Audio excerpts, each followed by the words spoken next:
Hello, everyone, and welcome to the very first episode of this brand new podcast called The Ember and the Anvil. We are so excited to be here to be recording this. This has honestly been a long time coming. It's probably the longest I've waited for anything in a very long time to make this happen with my very good friend Seth Bariza over here, or as many others might know him, Whistling Breeze. Yeah. Hey, what's up? We are so excited to be here. We are hoping that this podcast and praying that this podcast is a blessing to you. Some of the things that hopefully you're going to hear on there is we're going to talk about movies, whether it's movie reviews, some of our favorite movies. We want to share spiritual journeys with you. We all go through different things in our lives, and sometimes all it takes is to hear somebody else having gone through the same thing to encourage you. And so we have interviews set up where we will hear people's spiritual journey. We have stuff set up where we will talk about movies and TV shows and favorite books and what we're learning in the scriptures and just in general how to be a godly man in this time. But before we do get into our goals for this podcast, we thought it would be beneficial for us to give you guys a little bit of our history and who we are, so you can kind of just get to know us well. Again, my name is Morgan Betts. This is my good friend, Seth Bariza. So I'm going to let Seth here go first. I'm going to let him talk a little bit. I've been already yapping on for a minute or two here. I'm going to let him share his spiritual journey and what brought him here to this place and kind of how we came together. And then I'll share mine. Seth, floor is yours. I like it. Yeah, because we're going to be talking about a little more serious stuff, and so we're trying to lay a good foundation of who we are and why not why our opinion should matter to you, but where we're coming from. Well, why we're doing this. Exactly. So I was born and raised as a Air Force brat. My dad was in the Air Force for, I think, 33 years. So I grew up moving over here, moving over there. I had family up in Wisconsin and in Texas. So I was in the Great North and the Great South, all over everywhere, and a lot of moving. And as part of that, I was homeschooled. So that really helped a lot because we were moving so often. But I was also raised in a house that was independent Baptist because neither of my parents were like super spiritual growing up. One was raised a nominal Catholic and the other one was kind of nominal Lutheran.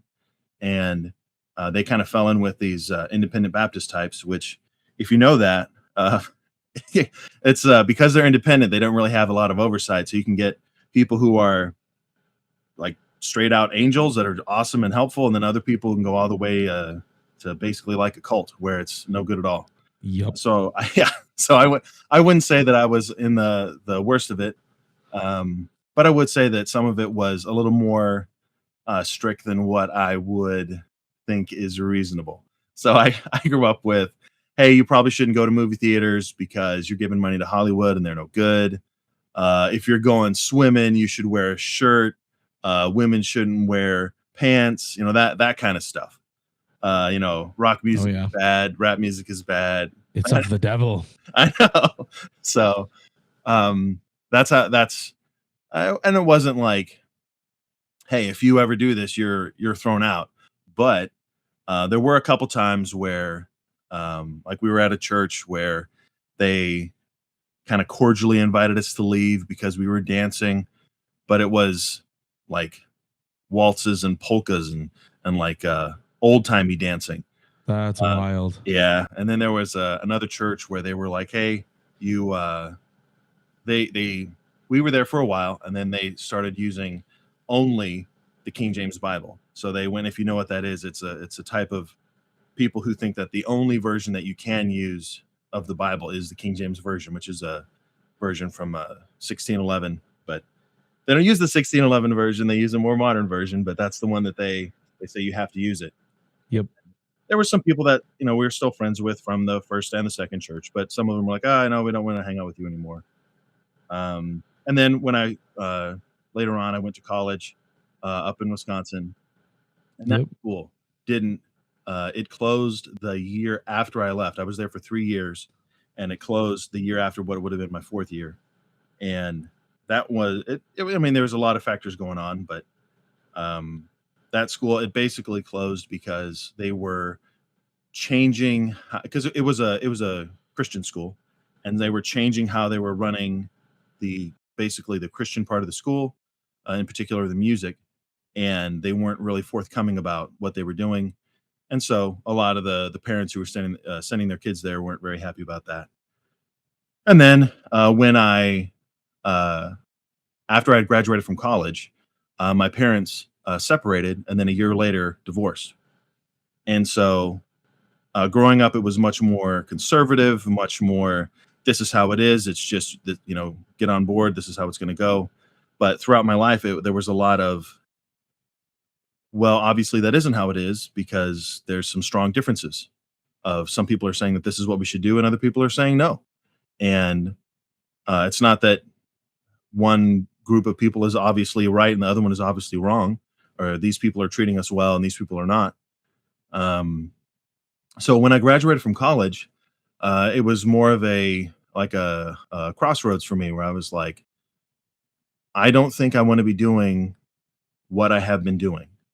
And so for about 3 years, I didn't really go to church. Still, reading the Bible, listening to sermons. It wasn't like I was deconstructing my faith or something, but I was like, this is not what I've been doing is not how I want to keep going with my life. Yeah. And And I'm sure seeing your parents like bring you up and raise you up in that conservative Christian house and some of the values that they said they valued, and then to see it kind of unravel at the end probably took a toll on you as well. oh yeah, because it's one thing to say this is what we believe, and the reason we believe it is because God says so.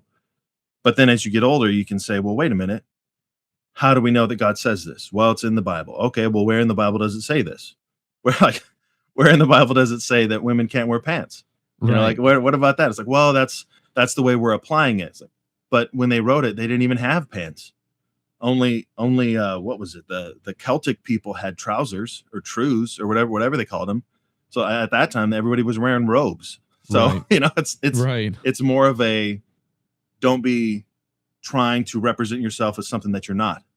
Correct. Yeah. So I mean, it's a whole. It's much more in depth than well. Here's the rule, and get in line.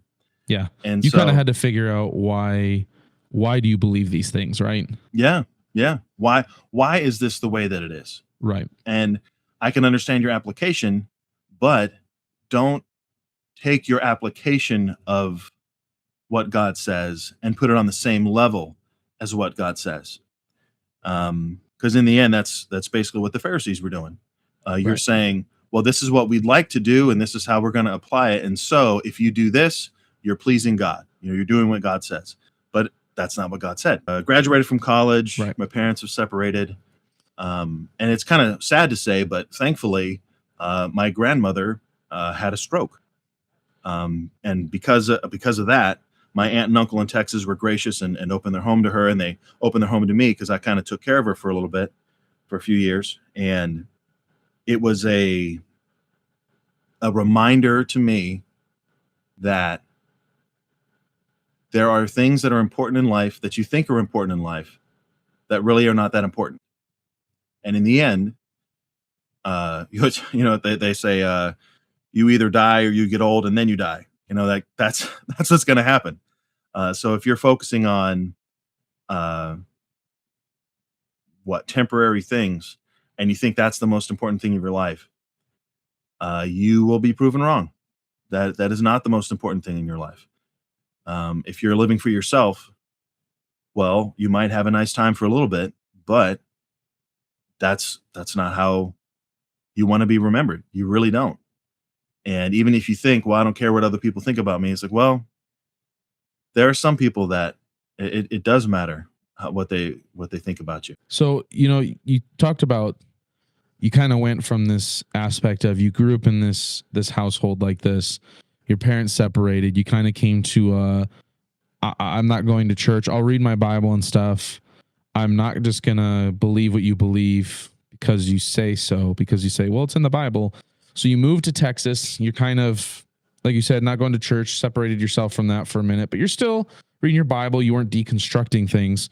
Where did things start to kind of accumulate for you, in the sense of you reading your Bible? Where did the Lord start to really like prick your heart to turn things around a little bit? I don't know if it was like a specific moment, but it as I say, it really helped. Um, it really helped spending time with my grandma. And for a number of years, I've worked at the National Religious Broadcasters Convention, which is a group of Christian communicators coming together and talking with a lot of different people there, and just Yeah. seeing how they're living their lives. Because some of them, some of them are they have lots of radio stations or TV stations or big production value type things, and then other people are, hey, I I'm running a radio station with my family in Zimbabwe. It's like the greatest and the Right. least. And when you can see people like that living for the Lord consistently, and saying the stuff that we thought is important, it's not important. This is not you. If you look with just your eyes and you look around with at the culture that we live in, you can get things backwards and think that this is how we're supposed to be living, and this is what you're supposed to be valuing, and living your life to get money and become famous or be fit or whatever it is that you're chasing. That's great. That's not going to matter in the end. Yeah, that's good.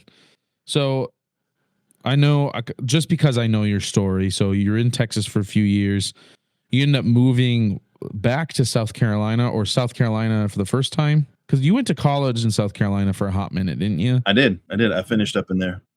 So you ended up moving from Texas after taking care of your grandma. She passes away. You end up moving to South Carolina, and you end up living with your dad, and you end up working at a tire factory for how many years was that? 3? I think 5 years. 5 years. Wow, Yeah. that was a lot longer than I thought. Yeah, It was says a good like, don't time. worry, I felt every moment of that. Yeah. Hey, 12-hour rotating shift will aid you. Tell you what. Yes, a little bit. So you're in there, and when you were starting to live with we kind of reconnected a little bit when you were taking care of your grandma and stuff. But I feel like once you moved back to South Carolina, you and I started to really reconnect at that point. Oh yeah, there were. Well, when you have a job like that, you work all day for 6 months out of the year, but 6 months out of the year you don't work at all. So you have some free time.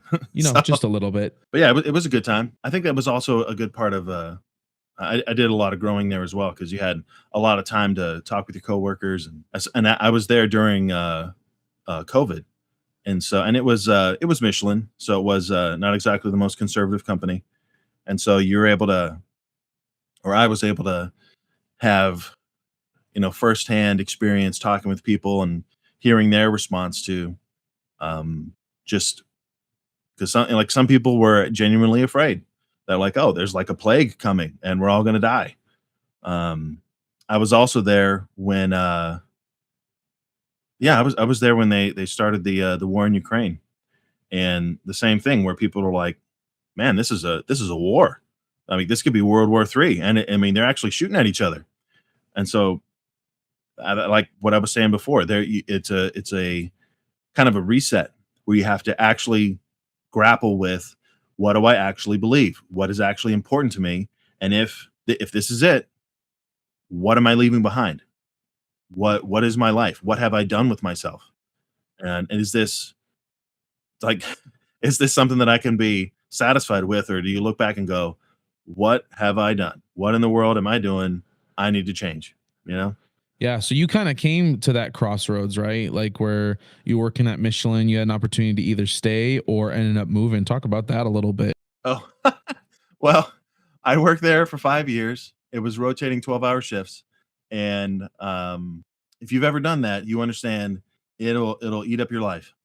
And so if you don't know what that is, it's you work, 12 hours on, 12 hours off, that kind of thing for however many days, depending on what kind of schedule you have. But then the way we did it, you did 2 weeks on day shift and then 2 weeks on night shift. And so, yes, every other weekend was a 3-day weekend, but you were going from days to nights and nights to days. I didn't really have a life outside of work. You could, but not really, because one of every, like if I try to go to a meeting, say on a Tuesday, I would be able to go to that meeting once every 4 weeks because that's just the way the schedule is. And so after a while, I was like, hey, I'm making good money. This is a big old company. It's not going to go down or anything. I don't want to give my life to a company that doesn't necessarily share my beliefs. And yes, I can make some money, but I'd like to live. I'd like to be around people.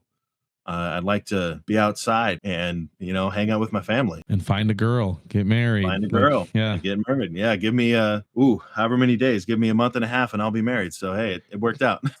Right. Yeah. So you end up moving you made the decision, move down to Georgia. Your brother ended up offering you a job. He's a crop duster down there. Oh yeah. And so you moved down there, found a good church, plugged in. That's where you met the soon to be Mrs. Bariza. I did.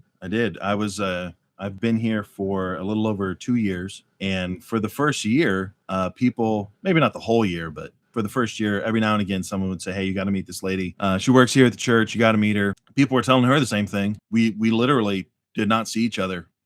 I think we saw each other twice before we actually met. She was working the concession stand when I brought my nephew up there.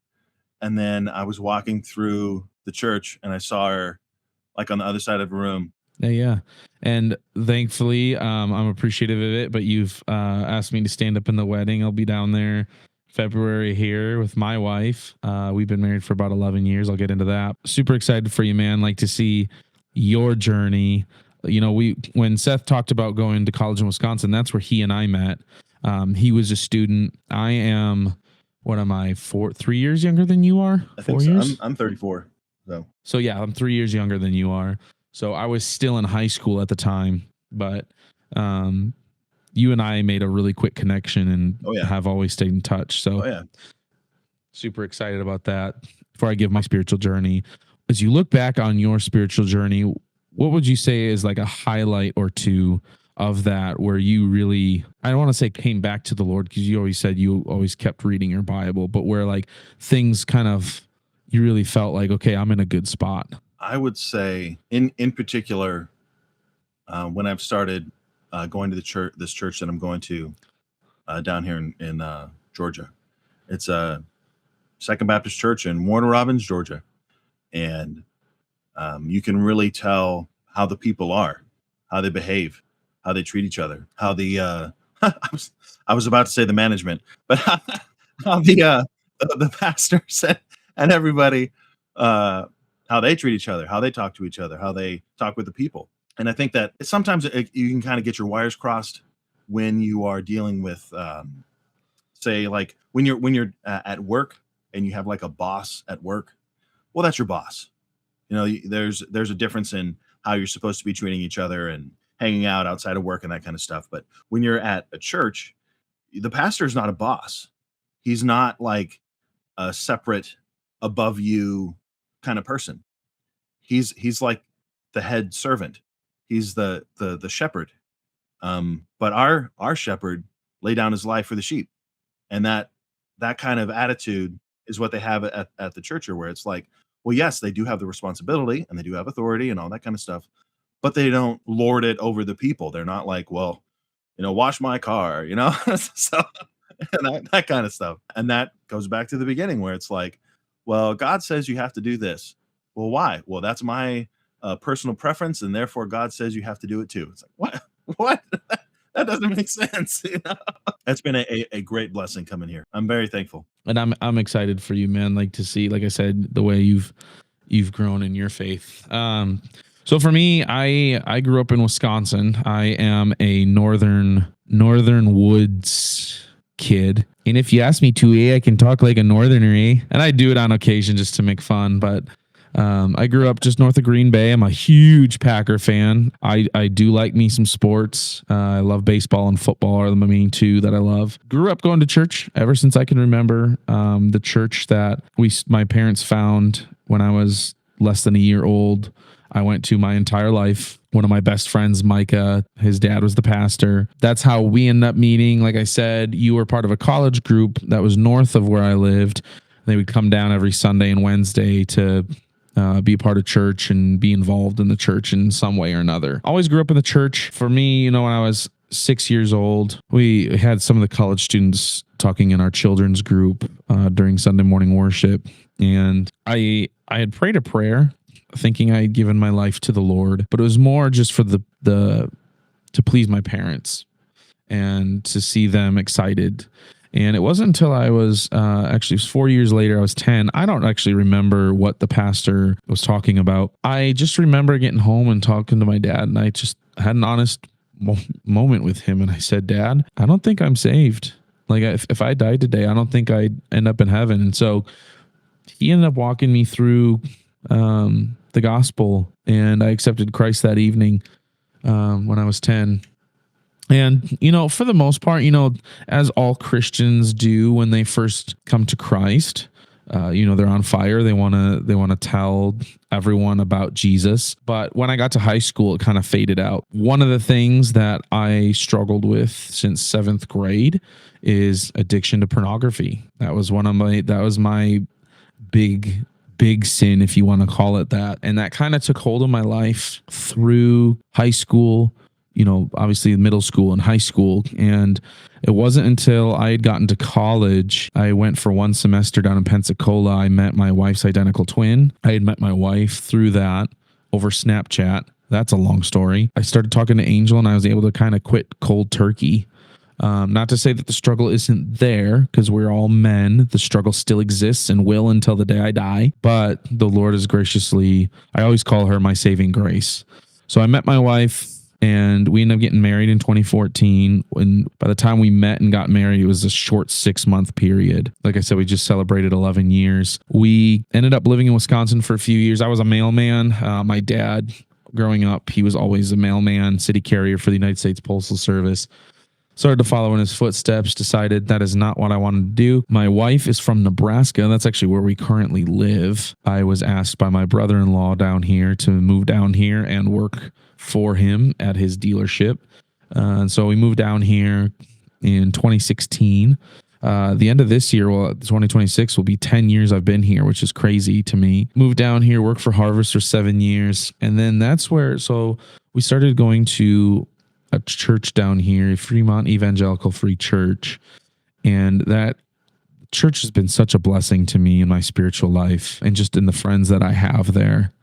And I'm definitely beyond blessed. As you talked about with your church, Seth, I started to learn things about my faith. I really started to question, why do I believe what I believe? Not in a deconstructing my faith way, but in a way of, I believe, obviously, that Jesus is God. All these things that you need to believe in order to be a Christian. But there was a lot of secondary issues that I'd always touted just because I'd kind of been spoon-fed these things. And so I finally began to take a look inwardly, and my brother-in-law, Adam, shout out to him, really began to challenge me. Why do you believe that? Why do you believe that? And I really couldn't point to anything. And so it started kind of getting me in on this journey, really getting deeper in my spiritual journey. And through that, we've been going to this church now since 2017. So it's been 9 years now that we've been in this church, which is crazy. Started going there, started getting challenged on my beliefs.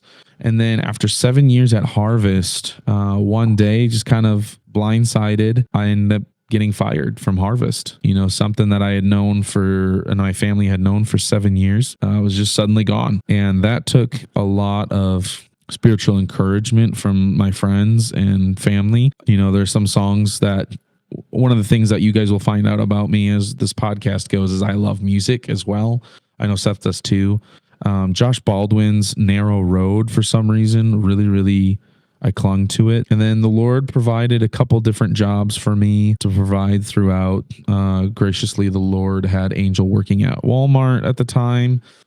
So we had a little bit of an income. And then I ended up going back to the post office where we live. I needed a job. So I ended up applying there, got in, and ended up working there for about 2 or 3 years, almost 3 years. And just kind of, I was still growing in my faith a little bit until the end. But I really like the place was very doom and gloom. It was a very hard place to work. And the last 4 months I was there, during the Christmas season for about 4 months, I was working 6 days a week, like 75 to 80 hours a week, including Sundays. Like I never stepped foot inside the church for almost 4 months, not because I didn't want to, but because I had to work. It was part of my job. And that really took a toll on my spiritual life. It's kind of crazy. We had up here last winter, we had a massive ice storm that literally took out the whole town in the sense of there's no power anywhere. It was all out. We were one of the first like portions of the neighborhood to get power back. And one of my daughter's classmates, their family didn't have power. So we invited them over, and he was talking about, he works at FedEx office. He runs in one of the offices and just telling me about it. I ended up applying and getting on there. I still work there now. Ended up having to take a pay cut for it, but the environment is so much better. I have off every Sunday. That's the first thing I told him when I applied and got an interview. I was like, listen, I've worked for 4 months straight without having a Sunday off, and my faith is very important to me. I will not work on Sundays. I'm just letting you know that. And he was fine with that and made that happen. So the Lord's been very gracious. Like I said, I've been married for 11 years. This August will be 12. I have 4 kiddos, 10, 9, 8, and 5, a girl and 3 boys. Super excited about where life is headed right now. Super excited to do this podcast with you, Seth. Like I said, we wanted to share our spiritual journeys with you. Sometimes you connect the most with people when you hear their story, because there are things about their story that you might connect with. And that kind of goes into not exactly why, but it's part of why we named the podcast The Ember and the Anvil, because it's like, okay, you're going to get hit around a little bit, but you got to keep the fire going. Like, don't let it go out. No one promised you an easy life. God never promised you an easy path. He only ever said he would be there with you. So it's not like, well, things are bad, so I'm just going to give up. It's like, no, keep going, keep fighting. Don't give up. Don't give in. Yeah, absolutely. Yeah, and the other side of that for the ember and the anvil is that, scripture talks that we are to be forged in the fire of God's word, and we are to allow the word to inform who we are and what we do and why we do it. And so that's the big push as far as what this podcast is. We want this podcast to be about. How do we live in a world that is so opposed to God in every way?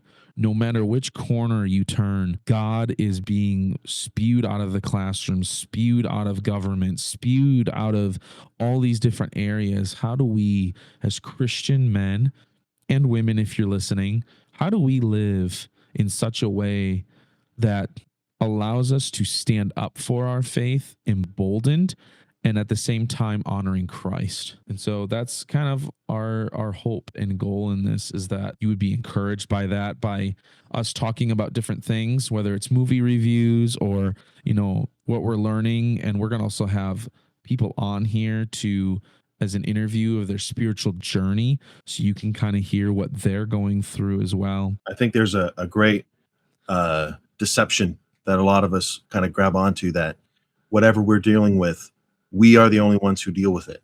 Or I should be ashamed of this issue that I'm having because no one else is dealing with this issue. We are all dealing with issues. All of us have problems. All of us stumble. All of us have factors in our life that make us feel a certain kind of way. And it is not true that you're the only one, or that I'm the only one, or that anyone is the only one facing a certain issue. Each of us has our own cross to bear, per se, but we are not alone. Yeah.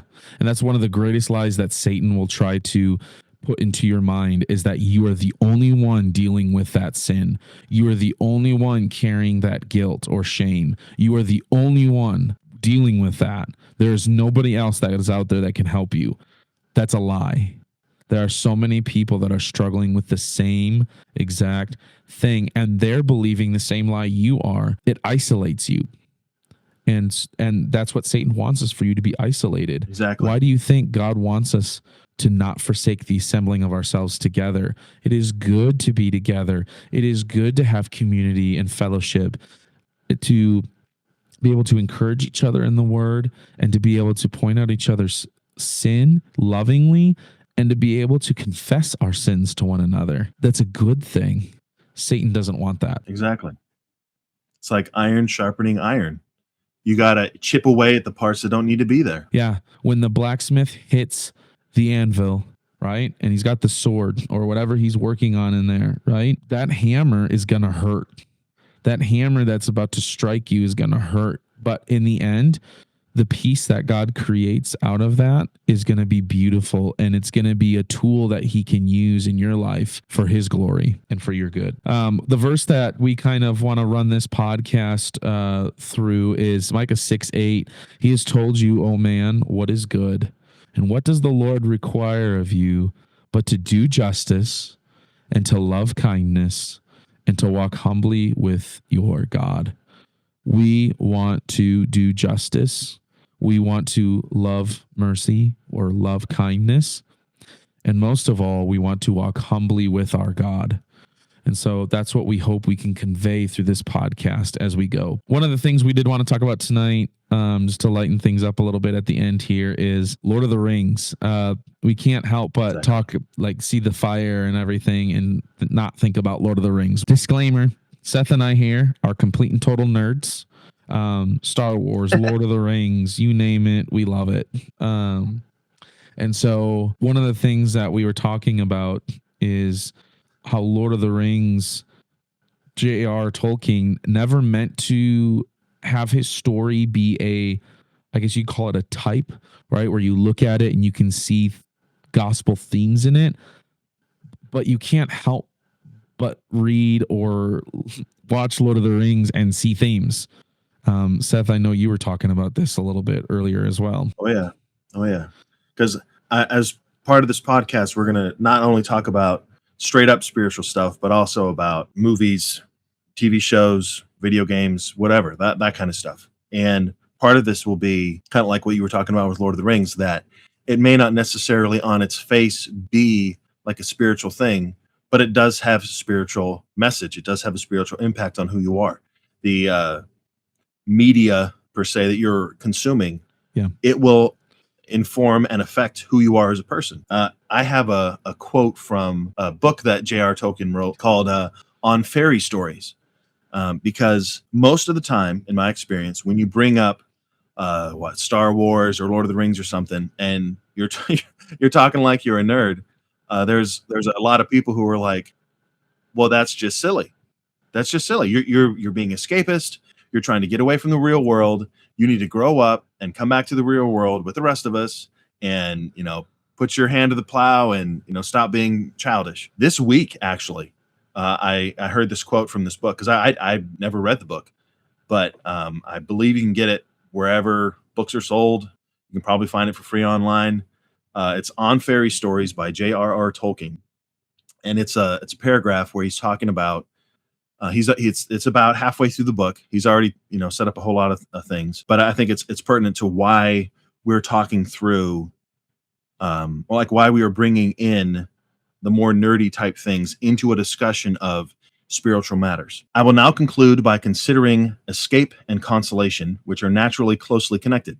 Though fairy stories are, of course, by no means the only medium of escape, they are today one of the most obvious and, to some, outrageous form of escapist literature. And it is thus reasonable to attach to a consideration of them some considerations of this term, escape, in criticism generally. I have claimed that escape is one of the main functions of fairy stories, and since I do not disapprove of them, it is plain that I do not accept the tone of scorn or pity with which escape is now so often used. a tone for which the uses of the word outside literary criticism give no warrant at all. In what the misusers are fond of calling real life, escape is evidently, as a rule, very practical and may even be heroic. In real life, it is difficult to blame it unless it fails. In criticism, it would seem to be the worse, the better it succeeds. Evidently, we are faced by a misuse of words and also by a confusion of thought. Why should a man be scorned if, finding himself in prison, he tries to get out and go home? Or if, when he cannot do so, he thinks and talks about other topics than jailers and prison walls? The world outside has not become less real because the prisoner cannot see it. In using escape in this way, the critics have chosen the wrong word, and what is more, they are confusing, not always by sincere error, the escape of the prisoner with the flight of the deserter. Just so, a party spokesman might have labeled departure from the misery of the Führers or any other Reich, and even criticism of it, as treachery. In the same way, these critics, to make confusion worse, and so to bring into contempt their opponents, stick their label of scorn not only onto desertion, but onto real escape, and what are often its companions: disgust, anger, condemnation, and revolt. Not only do they confound the escape of the prisoner with the flight of the deserter, but they would seem to prefer the acquiescence of the quisling to the resistance of the patriot. To such thinking, you have only to say, the land you have loved is doomed, to excuse any treachery, indeed, to glorify it. I know that's a little heady, a lot of big words and all that, but basically what he's saying is, if someone is trying to come to grips with something that they can't see right in front of their face, that's not a bad thing. It's not something to be scorned that you're trying to figure out how the world works. And just because somebody tells you, like how he literally references the Führer and the Reich, just because you don't want to live the way that the people around you say this is how you're supposed to live, it does not mean that you're a deserter or that you're a coward trying to get away from reality. You're saying, no, this isn't how it's supposed to be. I will not engage in the way that you want me to engage. I won't do it. That's really good. Thank you for sharing that, Seth. That's good. Because while there are, like, obviously we want to talk, like you said, we want to talk about the serious spiritual matters. We are also God gives us everything, right, to enjoy. And so we also want to be able to talk about the fact that, like, it's okay as long as it's not sinful, right? Purely sinful. As long as it's not sinful, it's okay to have an escape, right? For me, it's watching. I'm a nerd. I play games with this man here. That's my co-host. Watch Lord of the Rings. I love Lord of the Rings. I love Star Wars. I love all these things. I don't make them necessarily a priority in my life, but I am allowed to enjoy them and to use those things in a way that honors and glorifies God. Oh yeah. And it's important to have resources like this that you can reach into and take lessons back out of them. So when you I don't know how people feel about the prequels, but in the prequels of Star Wars, there's a lot of government bureaucracy. And sometimes it's difficult in your day-to-day life to come to grips with, how is it that in the United States today, whether this party or this person or that person is in charge, everything seems to take forever, and it always goes wrong, and it always costs too much, and it always is like, why is it like that? But then you can go into Star Wars and be like, oh, it's bureaucracy, and it's on purpose. It's designed to be like that. It's designed to be like that, or whatever otherwise. Or you look at themes like in Star Wars of redemption, right? The evil Darth Vader, right? And his son who sees this goodness in him still, right? And these themes of redemption, is that not the theme of the scriptures, right? That Christ came to redeem us, right? The theme of redemption, like, that's all over. And even though he's trying to bring his father back towards the light, he is still willing to pull out a sword and fight him. And be like, look, if you will not go back to the light, I'm going to fight you. Right now, and obviously at the end, it's a little more complicated than that. But that idea is, I want you to do what's right, but whether you do it or not, I'm going to do what's right. Yeah. And that's why I like Lord of the Rings, right? and so many people have said it, Sam is the real hero of that movie. Without Sam, Frodo takes the ring and disappears, man. Frodo is kind of in the face of all the evil that they are facing, whether it's Sauron or Smeagol or all these other people with them. Sam is kind of that guiding light that keeps him on the right path, right? Doing the right thing, even when it's hard. There are so many themes. We could be here for hours talking about themes from Lord of the Rings and Star Wars and stuff. So we hope as you guys continue to listen, you guys hear our heart for where we just want to help. We want to be a place where we can come and talk about these things and learn and grow and push each other towards godliness. Thank you guys for listening. If you guys want to get a hold of us, we have an email set up. It is the Ember and the Anvil at gmail.com. Again, that's the Ember and the Anvil at gmail.com. You're welcome to send us any critiques, criticism. We welcome the constructive criticism. Any questions you have, anything you would like us to talk about. If you have a topic or something you would like us to discuss, please leave that there in the email. We would be more than happy to take that up. Seth, it's been an honor to record this first episode with you. Oh, yeah. It's been a long time coming, but I'm thankful we got here. It has been a long time coming, and I am also thankful that we got here. So thank you guys for listening, and we appreciate you guys. And just keep growing in your faith. Keep pushing forward, keep striving, and walk humbly with your God. See you guys.